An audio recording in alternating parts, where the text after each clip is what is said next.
Entonces, bueno, como les decía, vamos a comenzar a desarrollar la unidad 3 sobre mecanizado. Y bueno, siempre tenemos un índice al principio. Vamos a hablar sobre la formación de viruta. Vamos a ver dos modelos de formación de viruta, el de Merchant-Ernst, que fue el primero de todos, el modelo de Lee Schaffer, que me interesó comentarlo porque hace uso de las líneas de deslizamiento. Después, el punto 4, que me parece que es muy interesante y nos hacemos una pregunta ahí sobre si referirnos como tensión unitaria de corte o energía específica de corte, después veremos de qué se trata. Vamos a hablar sobre la zona de deformación terciaria, que bueno, ya la venimos mencionando. Decimos que hay tres zonas de deformación en los procesos de arranque de viruta, ¿no? La del plano de cizallamiento, la zona secundaria entre la viruta y la cara de ataque, y la terciaria, que sería entre la cara de incidencia y la superficie mecanizada.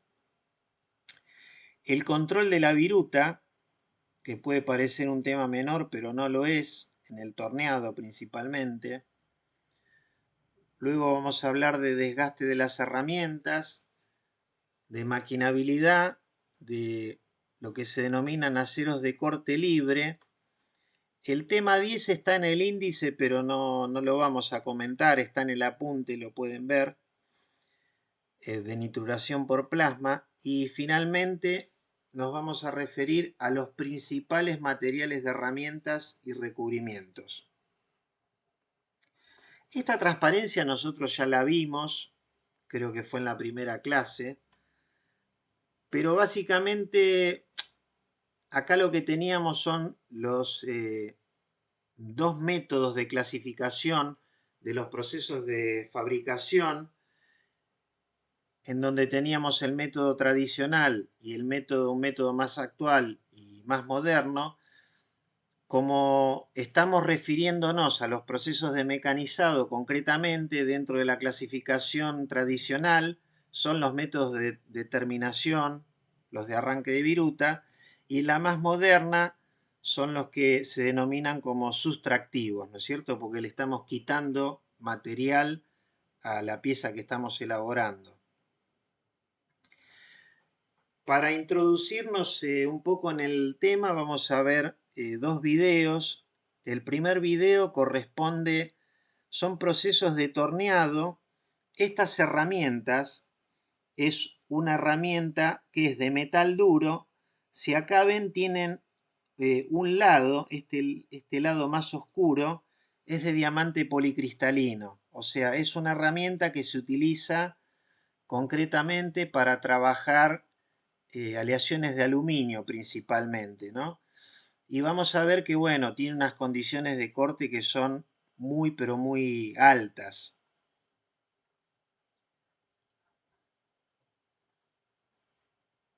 Y bueno, siempre los videos de esta empresa Walter son, la verdad que son muy buenos. Fíjense que la velocidad de corte es de 1800 metros por minuto, ¿no? Ahí nos muestran cómo es la viruta. Estaban cortando una profundidad que yo no la recuerdo ahora. En este caso están cortando 4 milímetros de profundidad. Y en el último, lo voy a detener. Ay, ¿por qué no me dejó detenerlo? Disculpen, ¿eh? No sé por qué pasó eso. No me deja pararlo. Bueno. O sea, va evolucionando en cuanto a la profundidad de pasada. Ahí está cortando 4 milímetros. Y acá tenemos un indicador del consumo de potencia. Abajo hay una regla. Y ahora corta 8 milímetros de profundidad. Y bueno, fíjense que está prácticamente la zona más alta del consumo de potencia, ¿no? Ahí se va a ver un poco el proceso de formación de viruta a baja velocidad, en donde está trabajando prácticamente toda la longitud del filo de corte de la herramienta, ¿no? O sea, prácticamente todo el largo del diamante que está dado por esta longitud concretamente. Y el espesor tiene que ver con el avance. Bueno, este otro video me gustó porque nos muestra una variedad de procesos de arranque de viruta y la mayoría de ellos están grabados a muy baja velocidad, entonces podemos observar cómo es el proceso de formación de viruta, ¿no? Ahí se ve la típica viruta que se genera en los procesos de agujereado. Ahí estamos viendo un proceso de fresado donde en este punto aproximadamente se ve que cesa el contacto entre el filo de la herramienta y el material, por eso la viruta se suelta, se desprende, por eso hablamos de un corte interrumpido, ¿no? O sea, el corte se inicia en una determinada posición y luego, bueno, de un determinado ángulo cesa ese proceso.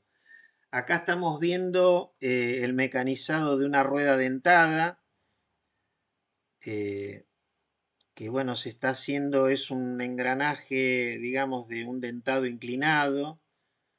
Acá estamos viendo otro proceso de fresado. O sea, hay una variedad de procesos en este video, con unas condiciones de corte muy, pero muy exigentes en este caso, ¿no? Fíjense que trabaja todo el diámetro de la fresa y la profundidad bueno, que penetra en cada pasada sobre el material. Acá estamos viendo un proceso de torneado de terminación. Fíjense lo fina de la viruta. Muy probablemente ese material esté endurecido por la coloración que tiene la viruta y pareciera ser incluso un inserto muy parecido al que llevó en la clase anterior Gustavo. Acá tenemos el torneado de un material de viruta corta.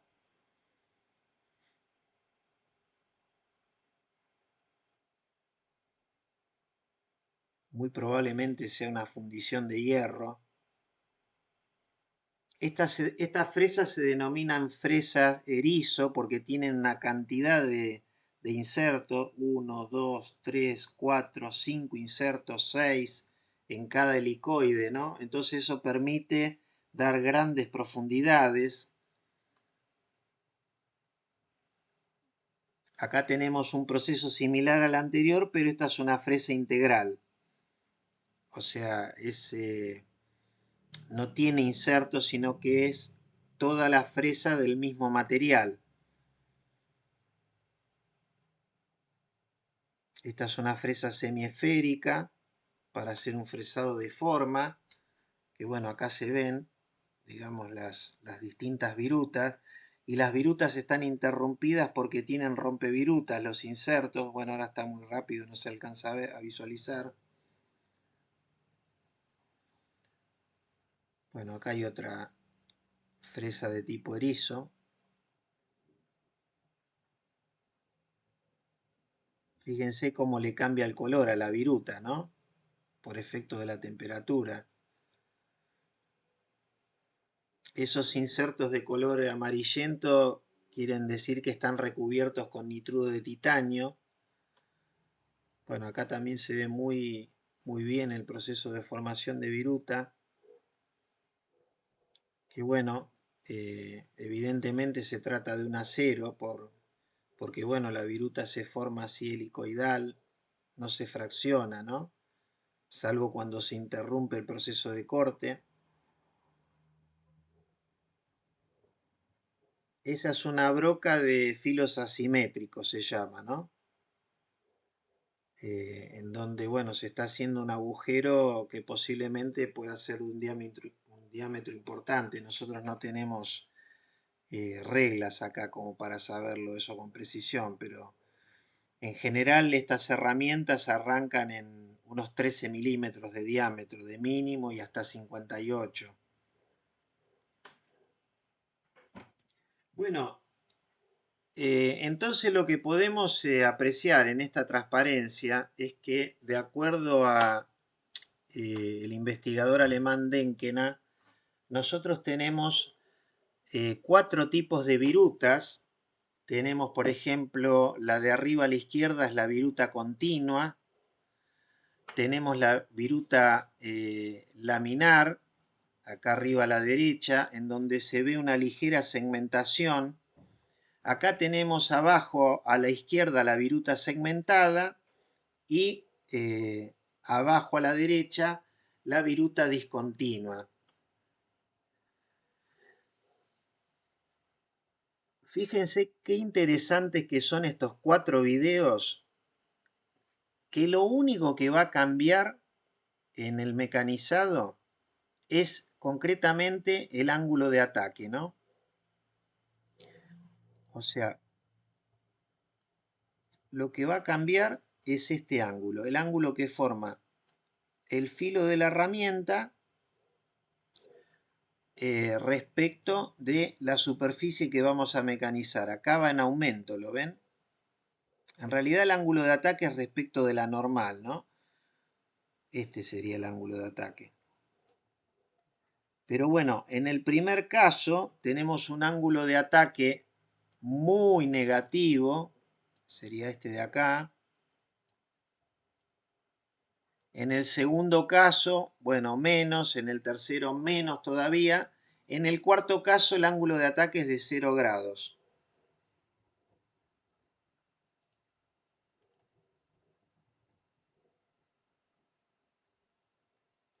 Profe, y se usa el mismo inserto, el mismo material, todo. Acá sabés lo que se quiere ver, Fiamma, es el efecto que tiene el ángulo de ataque sobre la formación de viruta. Eso es lo que nosotros buscamos ver. Fíjense, vamos a ver el primer caso. La herramienta no corta, produce una zona de deformación plástica. ¿Ven que acá se ve todo un movimiento por debajo, digamos, de lo que sería la zona de acción de, no le quiero llamar herramienta de corte porque en realidad no corta, sino que deforma plásticamente la superficie. En el segundo video, arriba a la derecha, en donde ya tenemos un ángulo de ataque no tan negativo, acá finalmente van a ver que termina sucediendo un proceso de formación de viruta, pero con un grado de segmentación realmente muy, pero muy alto, ¿no? O sea, para nada es una geometría deseable esa para mecanizar. Entonces acá tenemos no corta, viruta segmentada casi discontinua. Acá abajo a la izquierda tenemos una viruta laminar con un ángulo ligeramente negativo.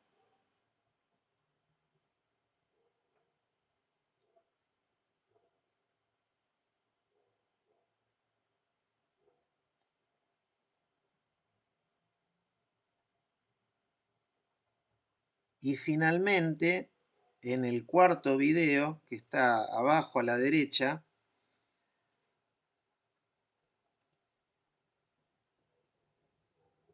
tenemos una viruta continua, ¿no?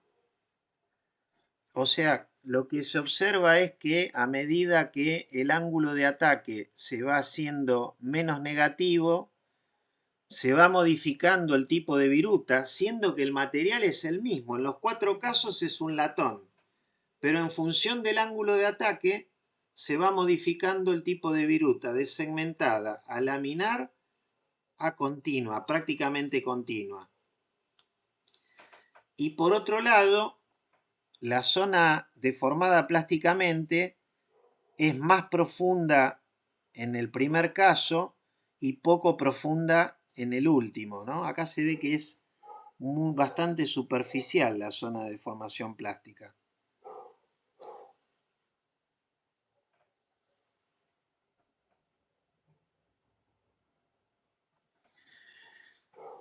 Bueno, de modo general podemos decir que la viruta continua va a ocurrir cuando tenemos materiales dúctiles de grano fino. Y esto en combinación con altas velocidades de corte y ángulos de ataque positivos. O sea, suele suceder la viruta continua cuando se mecanizan aceros concretamente, ¿no? En el caso de la viruta laminar, que tiene una ligera segmentación, También ocurre en el mecanizado a alta velocidad de materiales, en este caso muy dúctiles, como son los aceros inoxidables, que tienen un mayor alargamiento porcentual a la rotura durante un ensayo de tracción. Las virutas segmentadas, que también en la bibliografía se las suele denominar como viruta de diente de sierra, suelen aparecer en los materiales que tienen baja conductividad térmica, como son varios grados de aceros inoxidables, como son aleaciones de titanio, aleaciones de níquel, y todavía esa situación empeora en la medida que se mecanizan con ángulos de ataque negativos y baja velocidad de corte.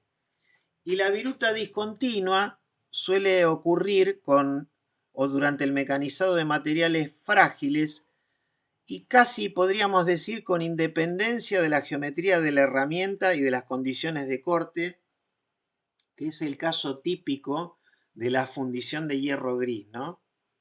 Que es aquella fundición de hierro que presenta el grafito en forma laminar,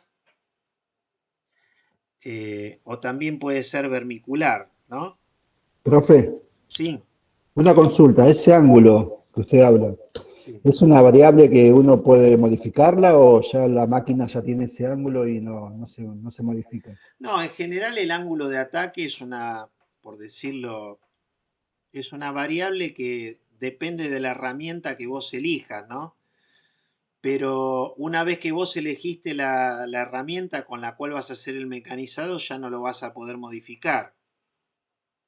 Y en general tampoco es que hay una enorme diversidad de opciones, porque evidentemente que los fabricantes de los insertos es como que ya se ocuparon por nosotros de realizar todos los estudios de mecanizado para que las herramientas te brinden las mejores prestaciones, ¿no? Entonces uno en realidad lo que termina haciendo es seleccionando en función del material a mecanizar y del tipo de proceso, eh, bueno, a partir de la información que te dan los fabricantes de las herramientas. ¿Puedo hacer un comentario? Sí, cómo no. El inserto va puesto en un portaherramientas. Ese portaherramienta, el fabricante de insertos te lo vende con diferentes ángulos, porque te indica en el catálogo, te dice, este inserto lo puedes usar con este portaherramienta, con este otro y con este otro, y te da los ángulos finales de ángulo de ataque, según catálogo. Después el porta inserto o el porta herramienta va puesto en la torre del torno o de la fresa, pero en la torre del torno va puesto con unos prisioneros, con unos tornillos. Uh-huh. Ahí es donde puede introducir alguna idea maravillosa el tornero, que casi siempre tiene alguna, que te cambian el ángulo de ataque modificando esa inclinación en la unión entre el porta herramienta y la torre del torno. Que ahí se va toda la ingeniería al diablo, Igual, ¿no?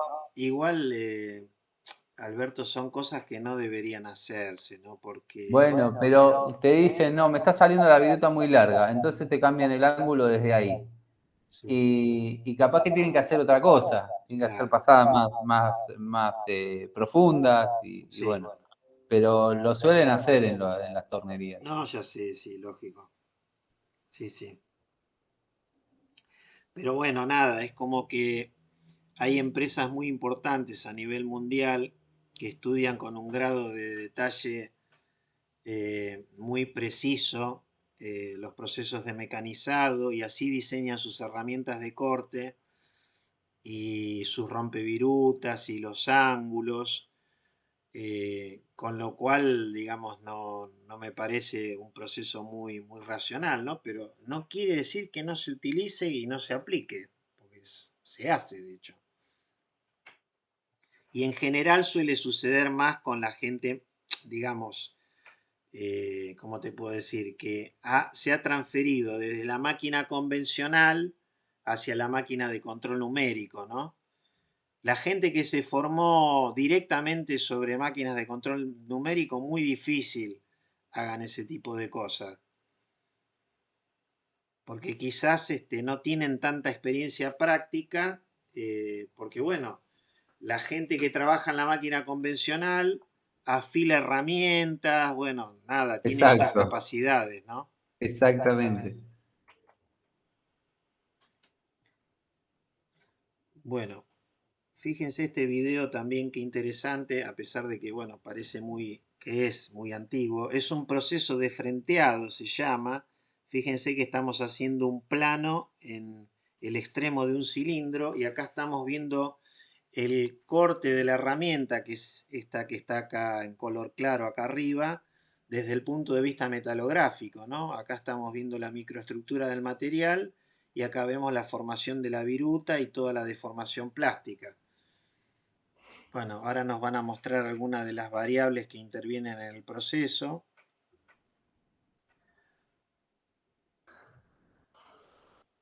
Si mal no recuerdo. ¿Cómo hicieron ese video, no? Sí, no sé, hay algunos videos que son increíbles, la verdad. Y este es muy viejo, ¿eh?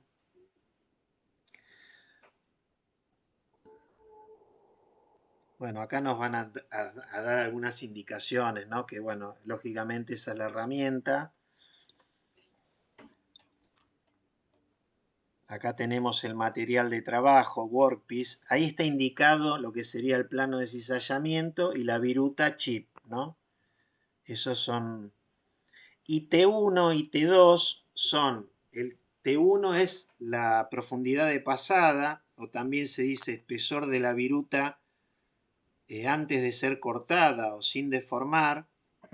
Y T2 sería el espesor de viruta deformada, ¿no es cierto? El espesor de viruta. Bueno, acá hay otro video más que nos muestra, en este caso, si mal no recuerdo, esto es como una cera, wax, ¿no? Con una grilla, y bueno, nos va a permitir observar cómo es el proceso de deformación plástica. Fíjense cómo se tienden a rotar las líneas acá que están en contacto con la superficie de la herramienta por la elevadísima fricción que hay, cómo se genera toda una distorsión de la grilla, que bueno, eso tiene que ver con que la deformación es inhomogénea, ¿no? Sabemos que la deformación es inhomogénea.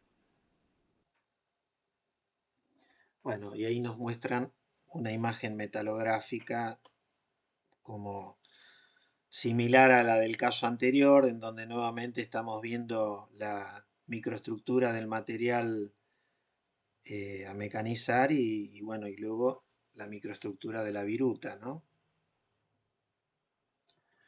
Bueno, estos son unos videos muy cortitos en donde se ve en este de arriba a la izquierda lo que es la formación de viruta en el caso del torneado de un acero, en donde observen cómo la superficie que está en contacto con lo que sería la cara de ataque de la herramienta es muy brillante y la interior es opaca y tiene una ligera segmentación. En el acero inoxidable la segmentación es mucho más marcada. Se ve acá, se ve ahí. Y bueno, fíjense lo que sucede cuando se mecaniza fundición de hierro, ¿no? En el caso de la fundición de hierro, el material es tan frágil que bueno, que se desgrana, ¿no? Que da una viruta totalmente discontinua. Tan frágil es la fundición de hierro que fíjense que acá está la punta de la herramienta está cortando en esta zona y el material se va a desprender muy por delante de ella.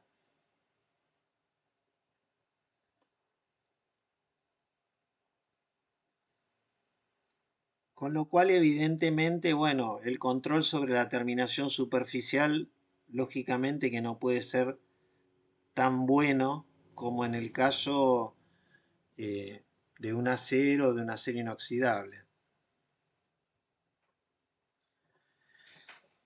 Bueno, yendo al tema de los modelos, Perdón, ¿de qué era el último video que ¿Me pusiste la que se rompía antes Fundición de del ataque? hierro. ¿Cómo Fundi- Alberto, sería? O ¿Ese es sea, fundición de hierro? claro, acá tenés ferrita y estas son las láminas de grafito, ¿no? Ah, muy bien.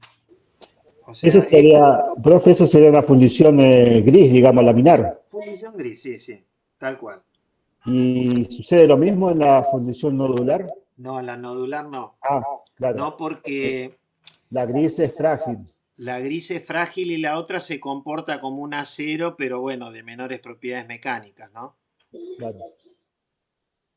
Por eso, de hecho, las piezas de fundición nodular pueden recibir impactos y todo y se doblan, no se parten, ¿no? Eh, bueno, hay cigüeñales, los cigüeñales de los automóviles nafteros suelen ser fundidos de nodular.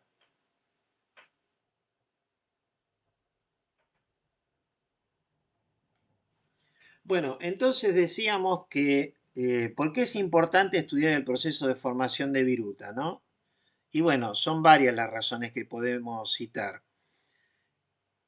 Para seleccionar las condiciones de corte más convenientes, que evidentemente son de un gran interés para los usuarios, para los mecanizadores. Los mecanizadores siempre les interesa tratar de disponer de herramientas que puedan cortar con las condiciones de corte más exigentes y que la herramienta dure un montón de tiempo.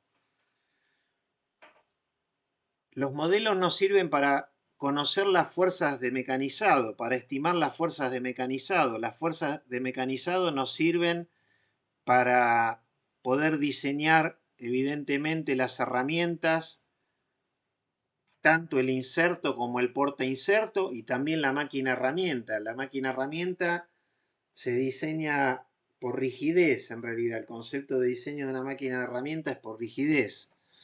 Y también estos modelos nos sirven para desarrollar el mecanizado de materiales de muy mala o de muy baja maquinabilidad, ¿no? Estamos hablando, la hemos mencionado quizás más de una vez, la maquinabilidad sin haberla definido. No tiene una definición realmente muy precisa porque se suele decir que la maquinabilidad es la capacidad que tiene un material de dejarse mecanizar. Y entonces, bueno, hay materiales que se dejan mecanizar fácilmente, hay otros que se dejan mecanizar eh, de una manera, digamos, mala. Entonces, no se puede dar una definición muy precisa de este término. La maquinabilidad se suele evaluar en función de cómo el material influye sobre el desgaste del filo de la herramienta de corte. O sea, un material de mala maquinabilidad desgasta mucho y muy rápidamente el filo de la herramienta y un material de buena maquinabilidad, bueno, sería la situación contraria, ¿no? Bueno, nosotros ya sabemos que en la formación de viruta ocurren dos acciones mecánicas principales que, bueno, ya la hemos mencionado en varias ocasiones. Tenemos la deformación plástica, principalmente la deformación plástica se centra en transformar el material que estamos cortando en viruta y después tenemos la acción de rozamiento, que la principal es entre la cara inferior de la viruta y la superficie de ataque de la herramienta. Y, y bueno, ¿qué más podemos decir de los procesos de arranque de viruta?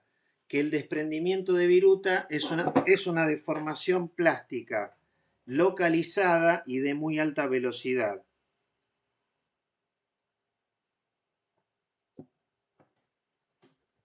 Bueno, acá tenemos nuestras zonas ya conocidas. La zona C corresponde a la del plano de cizallamiento, donde tenemos la zona primaria de deformación plástica. La zona A corresponde a la zona secundaria, entre la viruta y la superficie de ataque de la herramienta. Y la zona B, que suele ser la más pequeña de las tres y que se va incrementando conforme la herramienta se va desgastando, se ubica por debajo de la cara de incidencia o superficie de incidencia de la herramienta y sobre la superficie mecanizada. Decíamos que tenemos deformación plástica en el plano de cizallamiento, pero también observamos que en la cara que hace contacto de la viruta sobre la superficie de ataque de la herramienta, también tenemos una deformación plástica porque esta alineación que se da de la microestructura, fíjense que acá presenta una ligera curvatura que está dada por, bueno, la fricción existente que hay entre la viruta y la cara de ataque, ¿no? Bueno, entonces, a los efectos de modelizar un proceso de arranque de viruta, vamos a ver un primer modelo denominado de Merchant y Ernst, que les comentaba que es el primero que surgió históricamente. Y bueno, como todo modelo, tiene una serie de simplificaciones que son las siguientes, ¿no?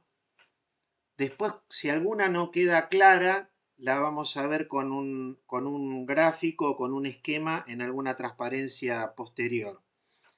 En primer lugar, que se trata de un corte ortogonal. Un corte ortogonal significa que el proceso se va a analizar en dos dimensiones. Que la viruta es continua sin formación de falso filo. ¿Por qué pensamos o por qué hablamos de viruta continua sin formación de falso filo? Porque es la manera que tenemos de asegurar que las fuerzas son constantes. O sea, toda vez que la viruta sea de espesor constante y sobre el filo de la herramienta no se forme falso filo, desde el punto de vista teórico, las fuerzas de mecanizado son constantes y van a depender de la geometría de la herramienta, del material a mecanizar y de la condición de corte. Después, el modelo considera que hay ausencia de vibraciones. ¿Por qué hace esa consideración? Porque las vibraciones siempre traen aparejadas una variación en el espesor de viruta. Lo vamos a analizar un poquito más adelante. Las vibraciones son procesos que suceden naturalmente en el mecanizado, porque al tener piezas rotantes o herramientas rotantes, se generan frecuencias. Y si esa frecuencia de rotación llega a coincidir con la frecuencia natural que puede tener algún componente de la máquina herramienta, bueno, ese componente va a empezar a vibrar y esa vibración en alguna medida se va a ir trasladando a la estructura de la máquina herramienta y bueno, nos va a afectar el mecanizado y nos va a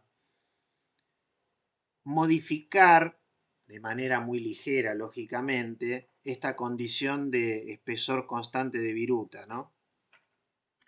Y en el modelo también vamos a considerar como simplificación que los efectos térmicos son despreciables. ¿Por qué pensamos esto? Porque en realidad la resistencia que opone el material a ser mecanizado depende de la temperatura. La temperatura depende de la velocidad de corte. Entonces, si yo varío la condición, los parámetros de mecanizado, puedo variar la temperatura y eso me variaría la resistencia que opone el material a ser mecanizado. Bueno, el modelo no lo considera así, como que esa situación la toma constante, ¿no? Entonces, bueno, evidentemente que es un punto de partida para hacer una modelización y si nosotros seguimos con esta idea que veníamos comentando con relación a los procesos de conformado plástico, podríamos decir que un modelo con estas características nos daría valores en alguna medida como de límite inferior, ¿no? nosotros hablábamos de corte ortogonal, ¿no? Acá tenemos dos gráficos. Este es el filo de la herramienta, a ver si lo vamos a marcar acá. Este es el filo de la herramienta de corte. Y en este caso, bueno, justo me queda rojo, ¿no? Pero el filo de la herramienta de corte está inclinado, ¿sí? Acá tiene 90 grados, acá tiene menos de 90 grados. Si tiene 90 grados, evidentemente, el filo va a empujar generando, esta sería como la reacción, ¿no? La fuerza de avance, y como el material rota en este sentido, nosotros tenemos lo que sería la fuerza tangencial. Ahora, si el filo de corte está inclinado, nos aparece una tercera componente, que es la fuerza radial. Por eso nosotros consideramos corte ortogonal, es decir, que el ángulo de posición es de 90 grados. ¿Correcto?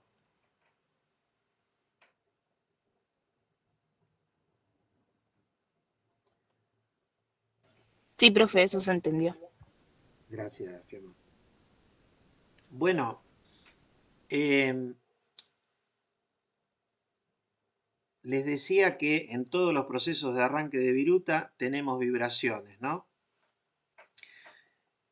Acá estamos visualizando un proceso de torneado en donde tenemos la herramienta de corte, tenemos nuestro material que estamos torneando, que acá está exageradísimamente lobulizado. ¿Y qué sucede? Durante el mecanizado, como hay esfuerzos, lógicamente, fuerzas que surgen del contacto mecánico entre el material a mecanizar y la herramienta de corte,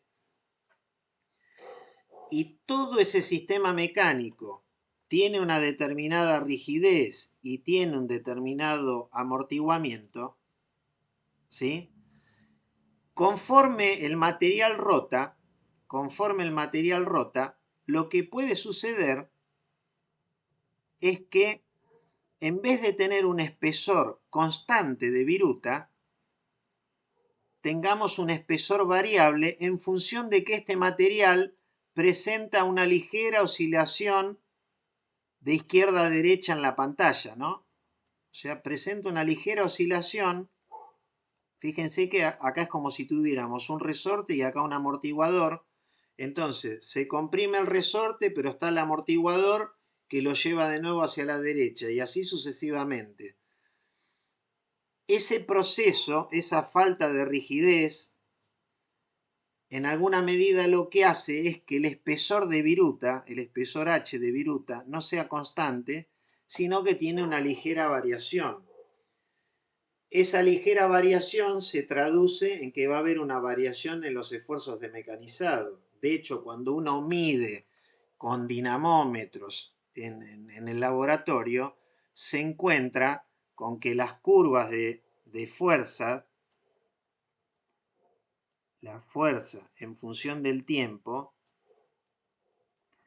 no nos da algo así, sino que nos da algo así. O sea, tenemos una variabilidad. ¿Por qué? Porque ni la máquina, ni la herramienta, ni la pieza tienen rigidez infinita. Tienen una rigidez que son altas, pero no son infinitas. Entonces tenemos estas variabilidades. Bueno, evidentemente que el modelo nos está diciendo que dentro de las simplificaciones considera que no hay vibraciones, ¿no es cierto? No hay vibraciones significa espesor de viruta continua, significa esfuerzo de mecanizado constante.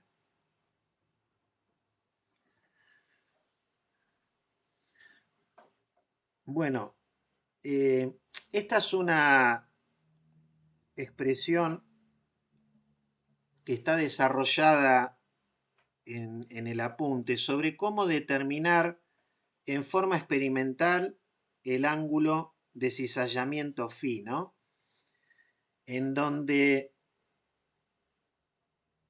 bueno, se puede demostrar haciendo un simple ensayo de mecanizado, conocido el ángulo de ataque de la herramienta y el factor de recalcado, que el factor de recalcado es la relación entre el espesor de viruta y la profundidad de pasada, de esta manera podemos determinar en forma experimental el ángulo de cizallamiento, que bueno, es un dato muy importante para lo que se viene en relación a la modelización, ¿no? Bueno, acá está el famoso círculo de Merchant, que ya lo hemos visto en algunas de las clases anteriores. En el círculo de Merchant nosotros decíamos que surge de la siguiente forma. Nosotros en el laboratorio, dada una herramienta que tiene un ángulo de ataque gamma, que estamos mecanizando un determinado material, con los dinamómetros podemos medir lo que sería las fuerzas que están en azul, es decir, la fuerza de corte y la fuerza de flexión, tal que la suma vectorial de ambas me da la resultante R, ¿correcto? Ahora, ¿qué sucede? Esa resultante a mí me puede servir para obtener más información respecto del proceso, descomponerla en las fuerzas que están en rojo, en una fuerza contenida en el plano de cizallamiento, representado por el ángulo φ, y esa es la fuerza F sub S, y bueno, lógicamente vamos a tener una normal a la F sub S, la F sub N. La fuerza F sub S nos va a hablar del proceso de corte. La viruta se forma por un proceso de corte, como sucede en todos los procesos de conformado plástico, ¿no? Y también podemos descomponer la resultante R en las de el triángulo que está en verde, que son la fuerza de fricción F, que es una fuerza que está contenida sobre el plano, digamos, de ataque de la herramienta y que me da una idea de la fricción que hay entre la viruta y ese plano, y después acá tenemos la normal, tal que el ángulo que forman las dos, que no es otro que el ángulo ρ, es el ángulo de rozamiento, ¿no? Ahora, si nosotros trabajamos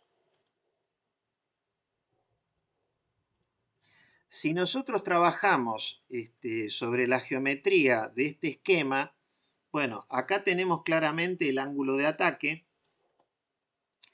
Entonces, este es el ángulo ρ. Y fíjense, la dirección de N es perpendicular a esta cara que me define lo que sería uno de los lados del ángulo de ataque, ¿no es cierto? Y si yo, por este punto, que es intersección de la resultante y de la fuerza normal, tiro una perpendicular al otro lado que me forma el ángulo de ataque, este ángulo de acá abajo es ρ, con lo cual el ángulo de arriba, este es ρ menos gamma. ¿Está bien el razonamiento?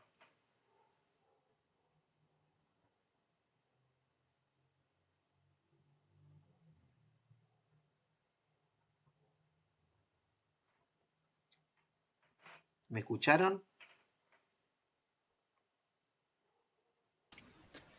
Sí, sí, lo escuchamos. Pero no, mucho no se entendió. Sí, sí, estamos ahí Procesando. analizando todo, procesando. No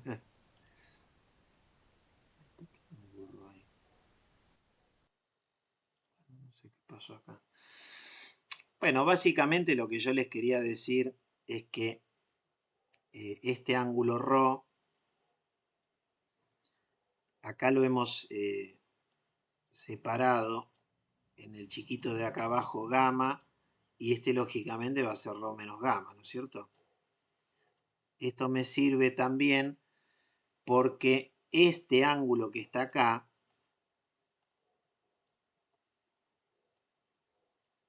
sería igual a ρ menos gamma. Y este es phi más ρ menos gamma. ¿Correcto?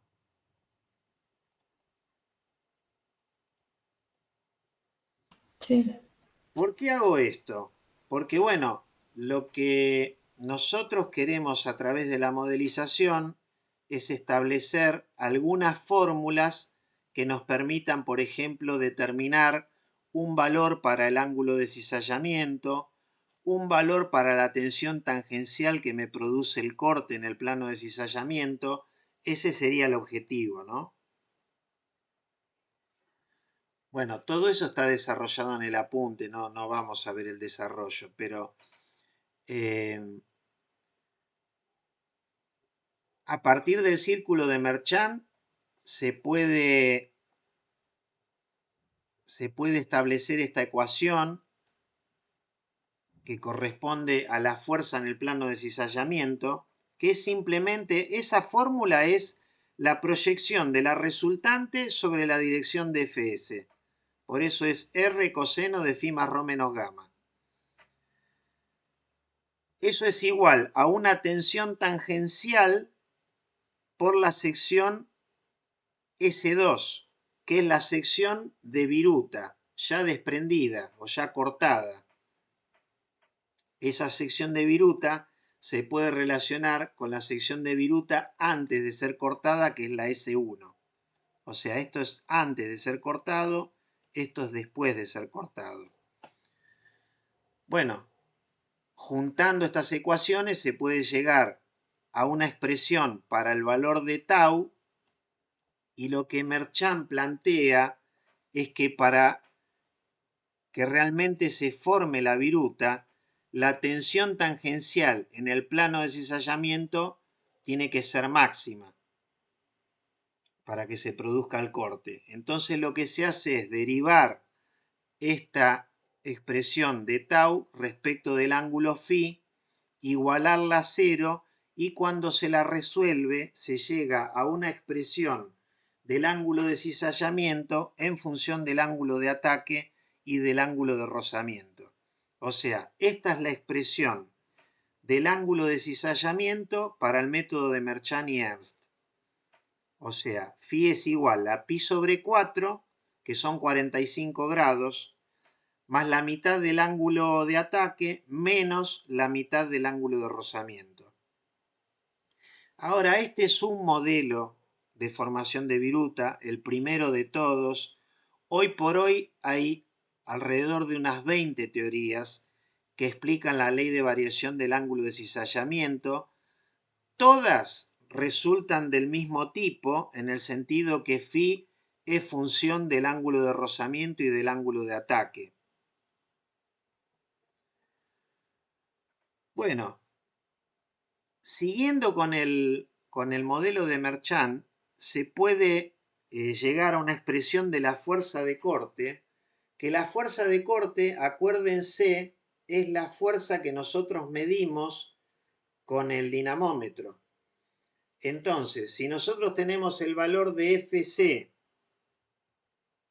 que es esta fuerza que está acá, medida en forma experimental, y nosotros tenemos una expresión para Fc resultante del modelo de Merchant y Ernst, si nosotros podemos calcular la fuerza de corte utilizando esta expresión, podemos ver cuán bueno es el modelo en la medida que represente los valores experimentales. ¿Qué es lo que se ve acá? Que la fuerza de corte depende de la tensión tangencial en el plano de cizallamiento, un dato difícil de conocer, de la sección S1. La sección S1 es la sección de viruta antes de ser cortada, que es la profundidad de pasada por el avance. Y después depende la fuerza de corte del ángulo de rozamiento, difícil de conocer, Quise poner un signo de pregunta acá. El ángulo de ataque es un dato. El ángulo de cizallamiento, bueno, es un dato también difícil de conocer, ¿no? O sea que no es de sencilla aplicación esta expresión de la fuerza de corte. Pero bueno, yo para mostrarles la validez de este modelo de Merchannier, lo que hice fue tomar valores experimentales que estaban reflejados en una tesis, creo que es una tesis de maestría de, bueno, de un estudiante alemán que se llama Ingo Essel, que trabajó con aceros de corte libre. Y bueno, ahí había, dentro de esa tesis había una enorme disponibilidad de datos, concretamente de valores de fuerzas de mecanizado, siempre trabajando con aceros de corte libre y para diferentes condiciones de corte, que ahora la vamos a ver en la transparencia que viene a continuación, ¿no? Concretamente es esta tabla que está acá. O sea, los datos que estaban en la tesis son que se utilizó un inserto de metal duro sin recubrimiento con un ángulo de ataque de 6 grados, que el material era un acero SAE2L14, que es un acero de corte libre al plomo, que la profundidad de pasada fue siempre 1 milímetro y que se mecanizó en seco, es decir, no se utilizó fluido de corte. Se hicieron mediciones a 3 velocidades de corte, 100 metros, 200 y 300 metros por minuto. Se trabajó con 3 avances en cada caso, 0,1, 0,2 y 0,4 milímetros por vuelta. Y bueno, y acá tenemos los valores de las fuerzas de corte medidas en forma experimental y de la fuerza de flexión o también denominada fuerza de avance. O sea, hasta acá estos datos estaban en la tesis esta. De acá para la derecha, esto lo calculé yo. ¿Cómo hice para calcular el ángulo de rozamiento? Bueno, para calcular el ángulo de rozamiento, fíjense que acá dice tangente de ρ menos gamma, ¿no? Si nosotros vamos para atrás, vamos a borrar acá.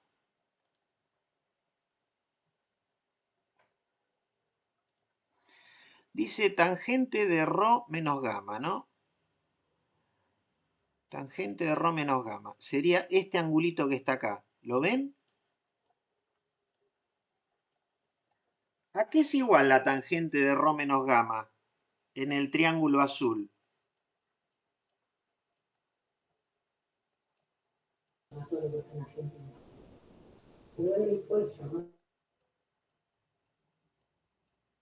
¿A qué es igual?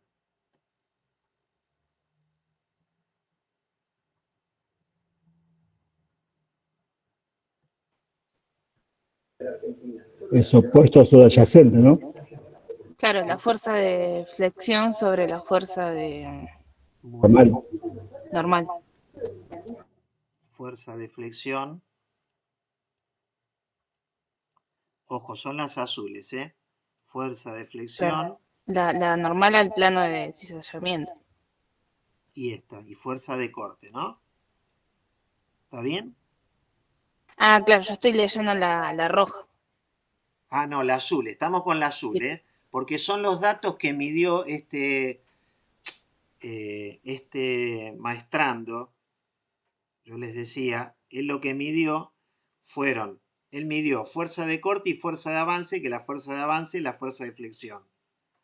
Entonces, estos dos son datos. Nosotros los tenemos. El ángulo de ataque también fue de 6 grados. Entonces yo de acá, de esta fórmula, puedo obtener el valor de ρ, ¿correcto? Sí. Que es esta fórmula que está acá. Entonces, con esta fórmula tenemos esta columna. ¿Sí? Después, si yo utilizo, una más, si yo utilizo esta expresión, como yo tengo el ángulo de ataque y ya calculé el ángulo de rozamiento, puedo determinar el valor del ángulo de cizallamiento. ¿Está bien? Esta columna que está acá. Sí. La resultante. ¿A qué es igual la resultante? Vamos para atrás al...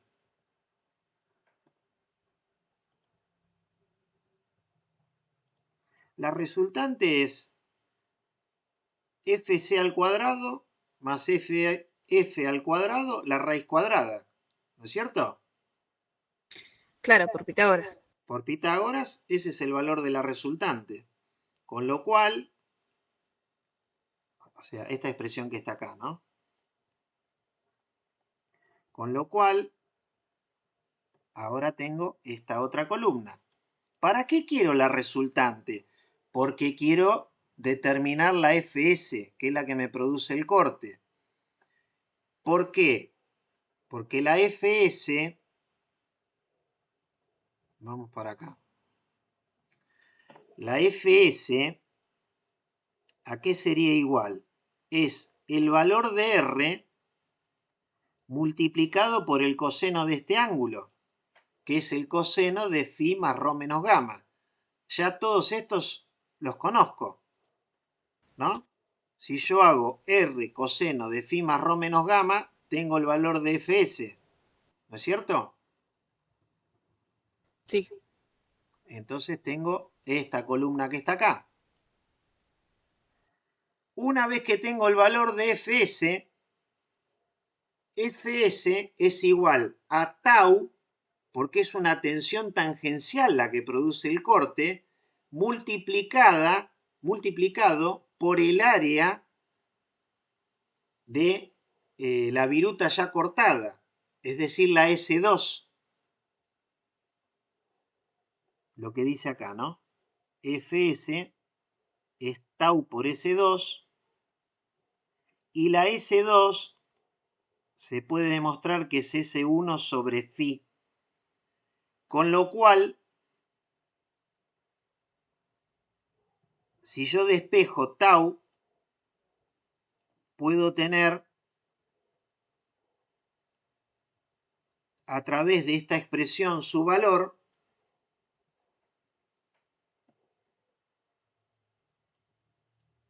completo esta columna, y una vez que ya tengo rho, phi y tau, puedo determinar la fuerza de corte.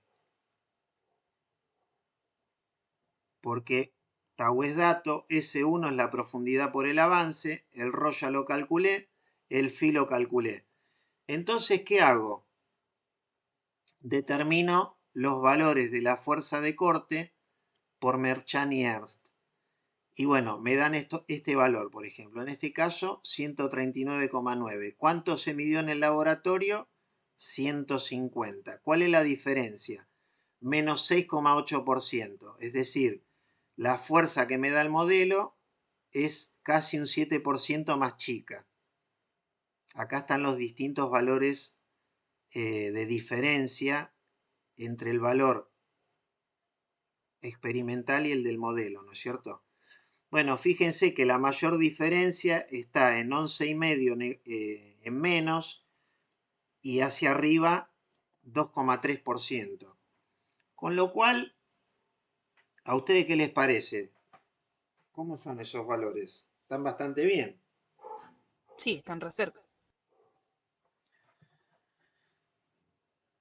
Así que bueno, Perdón, la segunda columna, la A, ¿qué es el avance? el avance, sí, sí. Entonces, podemos decir que cuanto mayor avance, mayor error. Y con eso lo podríamos corregir, porque en las tres velocidades No, pero no, el error fíjate, más grande... fíjate, mira, Ah, no, no, no ahí no. sigue eso, mira. Acá es menos Ah, 6,8, pero acá baja y acá vuelve a subir. bueno, sube en la que tiene mayor avance. La más alta es la de mayor avance. En las otras dos velocidades sí hay una escala. pero en la primera no. La Ok. verdad que no hice yo ese análisis, ¿no? Pero Porque si no, según el avance, le ponemos un coeficiente de error y sacamos el valor justo. Pero bueno, pues, material de estudio. claro, igual ya estaríamos adicionando algún factor de corrección, ¿no? Que hasta el Claro, momento no hay ningún factor de corrección, ¿no? sí.